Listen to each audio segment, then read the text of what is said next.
Bienvenidas y bienvenidos a una edición más de A Fondo con María Emma, este programa que emite todos los domingos a las 8:30 por Noticias Caracol Ahora. 8 días, 3 países, una agenda de vértigo, como comentábamos ahora, bilateral y multilateralmente, y tal vez una llamada fuerte a esta alianza Estados Unidos-Europa, Estados Unidos-Reino Unido, como no veíamos hacía tiempos en la era de Trump. Y para debatir, para analizar lo que han sido y serán estos días, tenemos 3 invitados de lujo. Rafael Manzano, diría yo, tal vez uno de los periodistas europeos más importantes, si no del mundo, que conoce muy bien a Rusia y nos dará como clases sobre ese tema. Una diputada amiga del Parlamento Europeo, Soraya Rodríguez, que ha trabajado mucho los temas, por supuesto, relativos a esta visita y que nos contará, dijéramos, ese vértigo que vamos a vivir en estos días. Y Diego Santos, experto en telecomunicaciones, escribió una columna recientemente que también nos da una señal de alerta sobre Rusia y su ciberseguridad. Así que yo empezaría un poco, tal vez, Rafa, por el sitio escogido, por Cornwall, para iniciar esta gira el miércoles pasado. Ese sitio tan emblemático que 80 años atrás vio allí la firma del Tratado Atlántico con nada más y nada menos que Churchill y Roosevelt. Que nos pusieras un poquito en situación. ¿Qué ha pasado estos 80 años, dijéramos? Pero ¿qué ha pasado? ¿Qué era esa alianza y se parece a la de hoy? En teoría es la misma alianza, ¿no? De hecho, está en la misma alianza que lo que se pretende en Cornualles es reeditar, rehacer esa alianza que, como bien apuntabas, hicieron Franklin Delano Roosevelt y Winston Churchill en el año 41. El Reino Unido tenía la vocación, a partir del Brexit, como tú sabes, como vosotros sabéis, de convertirse en el interlocutor prácticamente único, por lo menos privilegiado, con la Unión Europea. Pero tengo la sensación de que la era Trump rompió un poco eso, cuando Trump empezaba a decir aquello de que rompan ustedes con la Unión Europea, que bien, nosotros seremos sus aliados principales. Y Estados Unidos, yo creo que con la época Biden ha cambiado, porque el mercado británico, si bien es importante, aliarse con el Reino Unido y dejar de lado la Unión Europea me parece un riesgo excesivamente duro. Por lo tanto, el tratado es el mismo, lo que pasa es que se va a rehacer porque han pasado un montón de años y los tiempos no son los mismos y los que mandan, desde luego, no son los mismos. Y entre esos que mandan Rusia y China, ¿cómo analizaría usted? Pues, ¿Esto es un mensaje directo a ellos también? Pues mira, yo creo que en esta cumbre hay varias cosas, porque ya esto es una cumbre que es la del G7 más Australia y Corea del Sur, reunión con Rusia, con Erdogan, OTAN, Unión Europea, etcétera, ¿no? Pero en el fondo los problemas que van a tratar, en mi opinión, son los mismos. Primero, el asunto de las vacunas, porque el G7 tiene que dar a conocer que hay la voluntad de conseguir la vacunación mundial, lo que se conseguiría en el año 2022. Ya, de hecho, Biden llega con 500.000 vacunas bajo el brazo a esta reunión. En segundo lugar, el asunto del Brexit, con el conflicto entre Irlanda del Norte, Irlanda y su relación con Inglaterra y la frontera con la Unión Europea. De hecho, Biden lo que ha dicho en las últimas horas es que él se siente irlandés, es decir, como Ich bin Eile Berliner de Kennedy en Berlín, ¿no? Se siente irlandés y, de hecho, llegaban hoy unas informaciones en Times en el que decían que le había encargado a un grupo de diplomáticos darle una especie de rapapolvo a Boris Yeltsin, porque, como sabéis, ha cambiado en el último momento el acuerdo que se firmó con el Brexit y con un conflicto que puede significar una ruptura del acuerdo del Viernes Santo, ¿no? Después, el término del clima. Estados Unidos ha vuelto, ya lo dice él, ha vuelto con, en primer lugar, recordaréis, con el tema de unirse al Acuerdo de París. Después Rusia, que eso Diego nos podrá contar muchas cosas de Rusia, porque digamos, es un problema añadido a la crisis mundial con las entradas en el mundo de los ciberataques hacia Estados Unidos y otros países, también China, pero Rusia más. Y después el tema del multilateralismo. Es decir, en la época de Trump, lo que es Estados Unidos se aisló, Biden abre otra vez la puerta al multilateralismo y finalmente la recuperación económica. Yo creo que son los elementos claves de estos días. Claro, y a Soraya, que la hicimos a tomar el tren y regresar Y este domingo en la noche para estar en Bruselas recibiendo el lunes al presidente, ¿cómo lo va a recibir Europa? ¿Qué bagaje trae? Si hay una mirada fresca o de alguna forma todas las agendas están muy atravesadas, como dice Rafa. Para la Unión Europea, este viaje, que como muy bien acaba de decir Rafael, es una agenda de 8 días con múltiples cumbres, reunión del G7, cumbre de la OTAN, cumbre Unión Europea, Estados Unidos y posteriormente esa visita, ¿no?, que vamos a estar, en fin, en Ginebra con Putin. Pero para la Unión Europea esta visita es muy importante porque es una visita y una reunión entre dos aliados estratégicos, dos grandes amigos que han sufrido mucho durante la presidencia de Trump, en la que se han fragilizado y se han erosionado nuestras relaciones y elementos claves de ellas, de nuestra relación transatlántica, así como el multilateralismo. Es decir, Trump se apartó de la línea de la política internacional tradicional de Estados Unidos y, como muy bien ha dicho Biden, volvemos a establecer estas relaciones privilegiadas de dos socios, de dos bloques socios y amigos.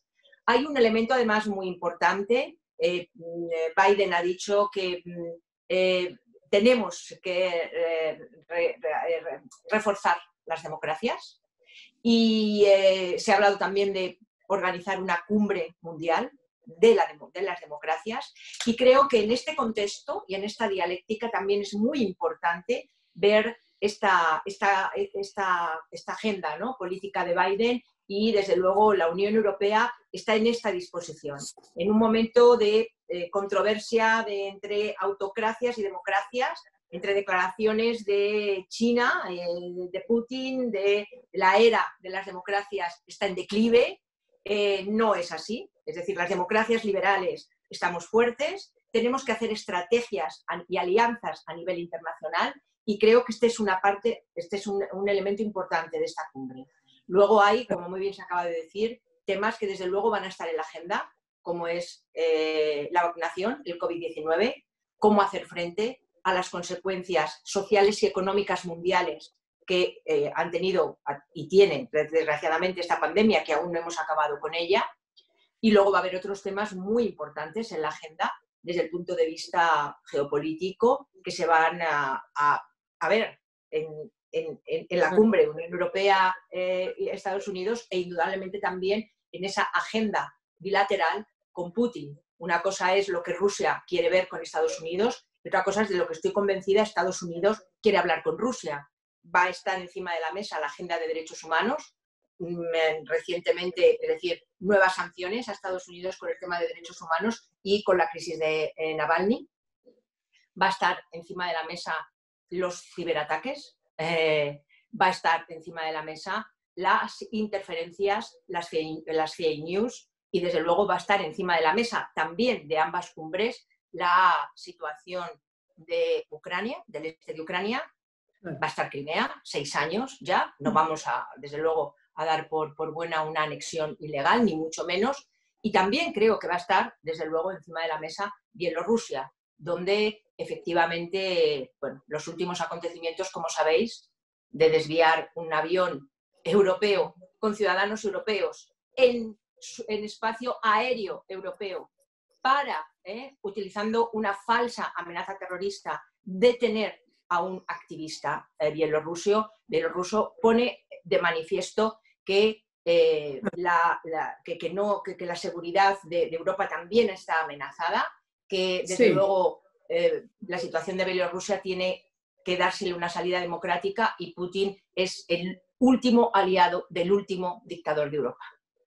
Sí, es un plato muy, muy lleno y tal vez lo describía muy claramente Diego Santos en una columna muy reciente en el periódico El Tiempo, cuando usted nos hablaba tal vez de la amenaza, dijéramos, de Rusia hacia el mundo y ponía además, China también, ¿no? Pero usted ponía además un ejemplo que en Colombia parecía un chiste cuando esto se mencionó. Y nosotros estamos a puertas de elecciones, Estados Unidos tiene elecciones y ciberseguridad está encima de la mesa.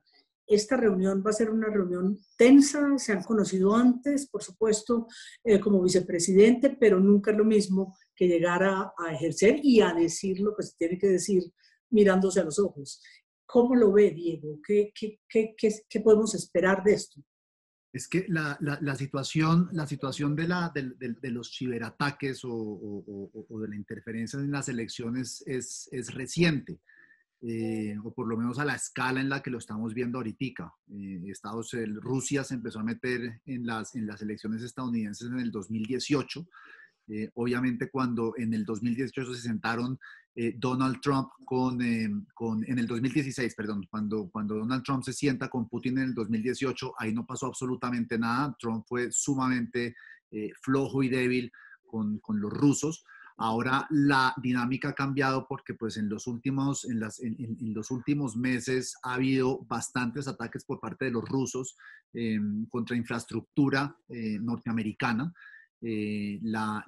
Trataron de interferir en las elecciones, en las pasadas elecciones de los Estados Unidos en las que ganó Biden, y obviamente esto es una preocupación para los Estados Unidos, quienes ya han declarado que esto dejó de ser un ruido incómodo que lo trataban como tal hace un par de años, ahora se convirtió en un asunto de seguridad nacional. Es que aquí estamos hablando que los rusos tienen la capacidad de hackear todo un sistema. La distribución de la gasolina en la costa este de los Estados Unidos quedó en jaque mediante el ataque que hicieron hace un par de meses. La principal procesadora de carnes del mundo, que es estadounidense, también quedó en jaque por el ataque, el ransomware que ejecutaron la semana pasada, que los Estados Unidos lograron recuperar toda la plata que les cobraron a esta compañía, pero pues ya se ve que el poder de los rusos en temas de ciberseguridad es muy elevado. De hecho, una de las cosas que van a hablar con la Unión Europea es temas de seguridad en las líneas 5G, que es la próxima que se viene a escala global. Entonces, claramente Rusia es una amenaza para el mundo en toda la interferencia que tiene, en todo el poder que tiene para los ciberataques. ¿Por qué los rusos son por qué tienen unos ingenieros o unos piratas informáticos que pueden hacer y deshacer a su antojo? Porque Rusia no tiene una legislación que penalice este tipo de actividades. Entonces, tanto en Rusia como en China, como en Irán, como en Corea del Norte, se han apoderado de este mundo de los ciberataques, y claramente Biden seguramente pues va a poner eso sobre la mesa, pero no sé qué tanto resultado tenga. La Estados Unidos de hace 10 años no es la Estados Unidos de hoy. Hoy Estados Unidos viaja a Europa debilitado, hoy Estados Unidos viaja a Europa con mucha desconfianza por parte de los europeos, porque no olvidemos que dentro de 3 años Trump puede volver al poder. Entonces va a ser muy interesante ver que en este nuevo cambio de orden internacional, cómo se va a comportar Europa con un aliado que ya no es tan poderoso como en el pasado. No, y fíjate, con una polarización interna bravía, Rafa, también. No, iba a decir, Diego tiene mucha razón, pero no solamente la desconfianza de Estados Unidos hacia Europa, sino la desconfianza por la misma razón de Europa hacia Estados Unidos. ¿Quién nos garantiza quién garantiza a Europa, verdad, Soraya, que se firmen determinados acuerdos y que después, dentro de un par de años, vuelva un Trump o un primo hermano de Trump y lo deshaga todo como deshizo todo, ¿no? Con lo cual, la desconfianza entre Estados Unidos y Europa, yo creo que no se elimina con la presencia de Biden ni se elimina con esta cumbre, sino que la posibilidad de que cambien las reglas del juego por parte de Estados Unidos, por parte de Europa, es mucho más complicado, está a la vuelta de la esquina y es probable. Y todo lo firmado se puede convertir en papel mojado. Claro, y el desafío, dijéramos, de Putin hacia Navalny, declarar los extremistas, sí, a días de reunirse con Biden es como una que es la forma de ser de Putin y el desafío Sí, que muestra. Sí, pero yo creo, no sé si Soraya estará de acuerdo, pero yo he visto algunos detalles, por ejemplo, en Alemania. Mira, Soraya, en Alemania, por ejemplo, están con el gasoducto que Estados Unidos bloqueó, después lo aceptó, y ese gasoducto que ya va por el mar y no atraviesa Ucrania, con lo cual Ucrania está muy fastidiada con el asunto, pues a Alemania le conviene. Y Alemania siempre ha sido bastante renuente a apretar mucho a Putin. Y después tenemos el caso de Italia con el tema de China, ¿no? La Unión Europea, el Parlamento Europeo, bloqueó ese acuerdo, digamos, comercial o de entrada de capitales chinos en Europa y Mario Draghi ha bloqueado, ha puesto, sería algo así como la acción de oro frente a la posibilidad de que China se quede con una gran fábrica de semiconductores, ¿no? Con lo cual estamos mirando como el águila rusa de su escudo, ¿no? Mirando hacia un lado y mirando hacia otro. Esa águila bicéfala que Europa debe mirar hacia los dos lados. Es que Sí, perdón por interrumpir, a Estados Unidos le está pasando una cosa muy interesante y es que durante décadas la comunidad internacional sabía cuál era la política exterior de Estados Unidos, Voilà, estaba ahí muy está. definida, muy clara. Trump cogió el tablero y lo volvió pedazos, lo volvió trizas, y para los europeos, que los europeos son unos países muy serios y que respetan mucho la diplomacia, esa pateada al tablero pues les ha generado mucha incertidumbre, mucha inseguridad, y estamos, como dije anteriormente, creo que son tiempos fascinantes porque se está recomponiendo el orden internacional, pero Biden está viajando a Europa con un pie cojo. Eso creo que él lo sabe y por eso él no puede llegar a decir estamos de vuelta otra vez. Yo he leído en algunos periódicos estadounidenses Sí. que Estados Unidos está volviendo a decir we are back, estamos de vuelta. No. Ya estamos de vuelta ya no existe, ustedes ya no son el país que eran antes. Aquí hay otras fuerzas muy poderosas y va a ser muy interesante ver Europa cómo reacciona a ese juego con su gran aliado. Posiblemente, perdona, Diego, no es, o sea, Estados Unidos ya no es el que era, o Europa ya, es que el mundo ya no es el que era. Digamos, es que el mundo efectivamente está cambiando y los equilibrios geoestratégicos con los que nos hemos movido fundamentalmente y hemos heredado del siglo pasado, del siglo XX, se están cambiando y estamos en pleno movimiento. Pero me gustaría señalar dos cosas respecto a Europa y a la relación difícil mantenida, ¿no?, durante el pasado mandato con Trump. Europa, desde luego, tiene una voluntad y un deseo claro, manifiesto, de un entendimiento y de reanudar nuestra agenda transatlántica con Estados Unidos. Pero hemos aprendido también durante estos últimos años que Europa necesita, como muy bien decía Rafa, tener una política europea, una política exterior europea propia y tener también una política exterior autónoma. ¿Cuál es la mayor dificultad para obtener esto? Pues también lo habéis citado, lo ha citado muy bien Rafa cuando hablaba de nuestras relaciones con Rusia.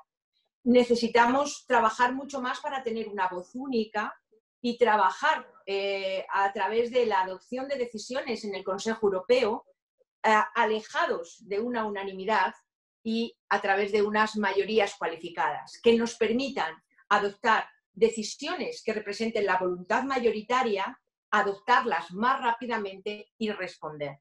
Y creo que esto se ha visto en recientes acontecimientos.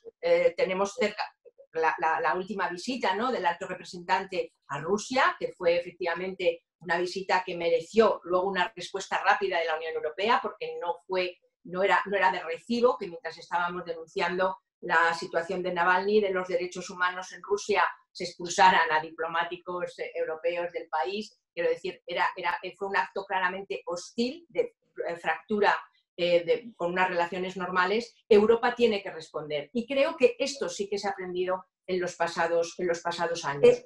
Pero yo preguntaría, interrumpiéndote un momento, No. Soraya, ¿va a ser Europa distinta sin la Merkel? ¿Nos va a hacer falta esa alianza, dijéramos, franco-alemana, o ese peso que ya Rafael explicaba que tiene Alemania sin la Merkel? Bueno, vamos a ver, el liderazgo de Merkel ha sido un liderazgo muy fuerte en Europa. Y como siempre, o sea, cuando un liderazgo acaba, indudablemente va a haber un vacío. Pero ese vacío, como muy bien sabéis, en política no existen, es decir, se ocupan inmediatamente.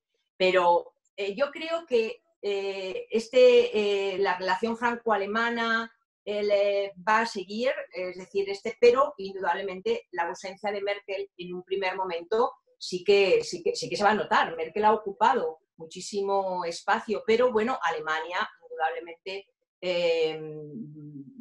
creo que, como te decía, ese vacío va a durar poco. Lo más importante para ahora y para los próximos años en nuestra relación con Estados Unidos es también la posibilidad que vamos a tener de retomar la agenda multilateral. Mirad, precisamente el pasado jueves se aprobó en el Parlamento Europeo un informe del que yo era rapporteur en relación al multilateralismo. Y es verdad que en la ausencia de Estados Unidos, de Naciones Unidas, durante la etapa de Trump, la Unión Europea se ha mantenido. Y tenemos ahora mismo que, es verdad, o sea, hemos estado ahí, como muy bien ha dicho también Diego, además mostrando seriedad y compromiso, y creo que ahora mismo estamos en condiciones de poder liderar, de retomar esta agenda. Más que nunca necesitamos ahora mismo una agenda multilateral, porque como muy bien indicaba Diego, los equilibrios geoestratégicos son muy diferentes. Y para mí lo más importante es que hay que hacer frente a aquellos países que están viendo a las democracias liberales como amenazas sistémicas para ellos. Y me estoy refiriendo a Rusia y a China. Sí. En este sentido, el rearme y el que, bueno, Estados Unidos vuelve, es decir, esta frase de Biden, ¿no? Pues decía, Estados Unidos vuelve. Bueno, si vuelve con esta agenda democrática de fortalecer las alianzas estratégicas entre democracias liberales, este es un elemento muy positivo también para esta agenda multilateral. ¿Y cómo quedará China? Les pregunto a ustedes cómo evalúan China, que va a estar claro fuera de esta película presencialmente, pero presente desde el primer día en esta visita. El informe pedido de nuevo por Biden, ¿no? Para hacer una nueva investigación sobre el origen del COVID-19, indudablemente también va a estar presente, ¿no? en estas reuniones, porque la Unión Europea, el G7, ¿no? Yo creo que apoyará que se haga de nuevo, es decir, digamos que se evalúen esos puntos ciegos, esos puntos más oscuros sobre la primera evaluación, pero indudablemente China es un aliado, o sea, porque está ahí, es un aliado comercial, pero también es verdad, y es un enemigo sistémico, ¿no? En cuanto a todo lo que representamos, la Unión Europea, nuestros valores son vistos como una amenaza por el gigante chino para su propia pervivencia. Lo que sí que está claro es que evidentemente tenemos que relacionarnos y tenemos que encontrarnos. Igual que Estados Unidos tiene que encontrarse y reanudar también una cierta relación con Rusia. Tenían más relación casi con la Unión Soviética, quiero decir. Ahora mismo estamos en una situación muy dura, de relaciones bastante congeladas, bastante... Rafa, ¿cómo lo ves? Rafa, pues fíjate, yo creo que sí es cierto que da la impresión, ¿verdad, Soraya, y Diego, que durante la época de Trump la relación con Rusia era más fluida. Es decir, cuando le decía, sí. era como mucho más fluida. Y esa vuelta de Biden a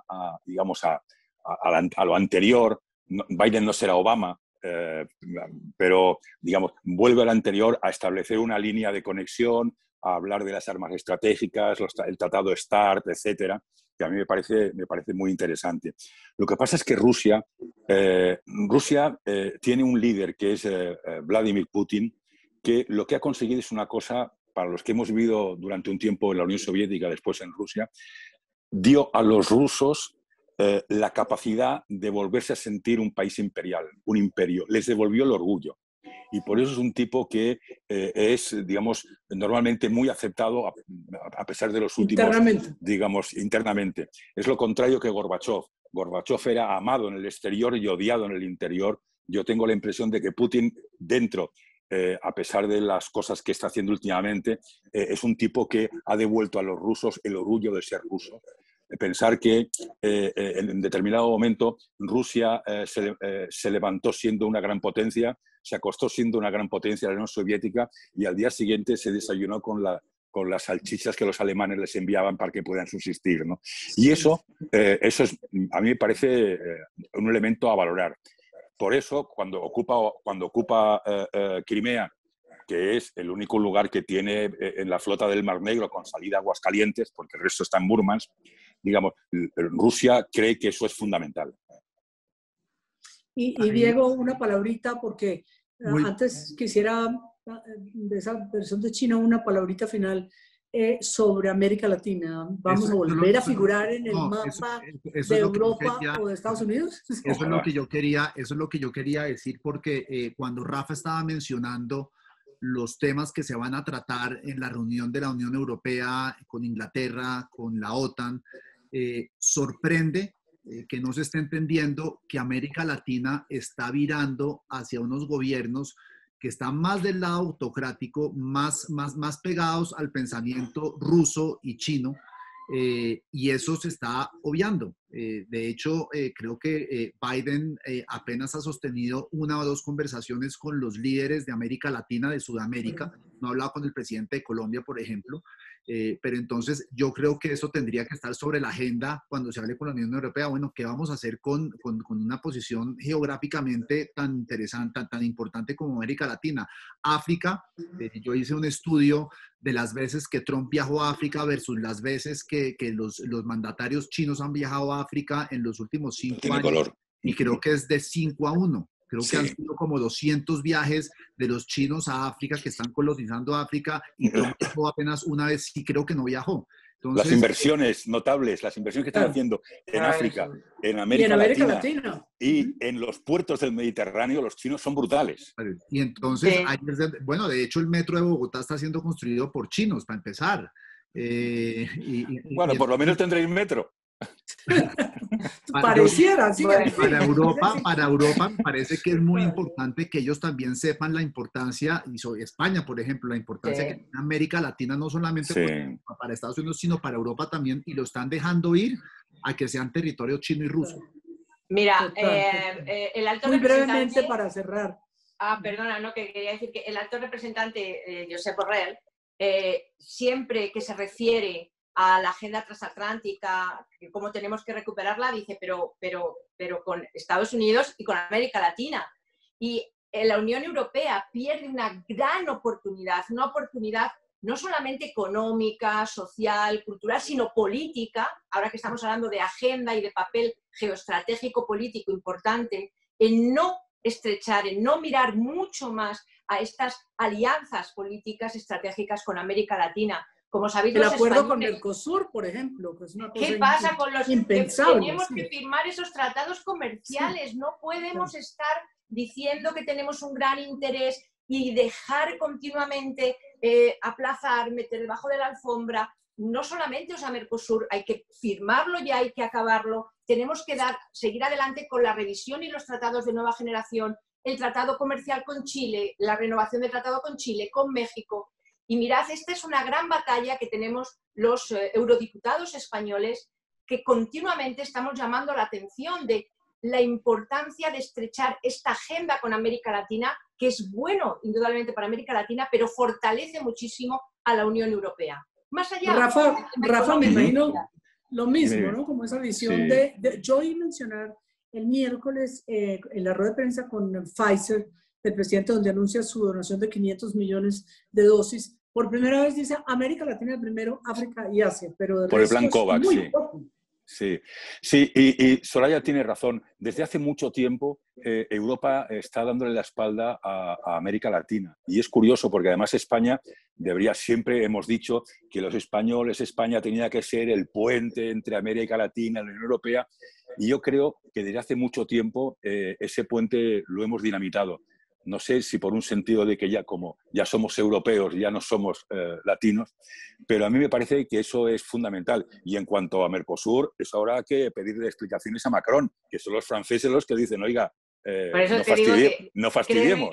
Créeme que en el Parlamento Europeo esta es una batalla, es una prioridad. Claro. De todos los eurodiputados españoles que estamos trabajando en distintos ámbitos económico, internacional, es una batalla y es continuamente llamar la atención, poner encima de la mesa también la importancia económica que tienen las relaciones de la Unión Europea con América Latina. Es importantísimo a nivel de inversiones.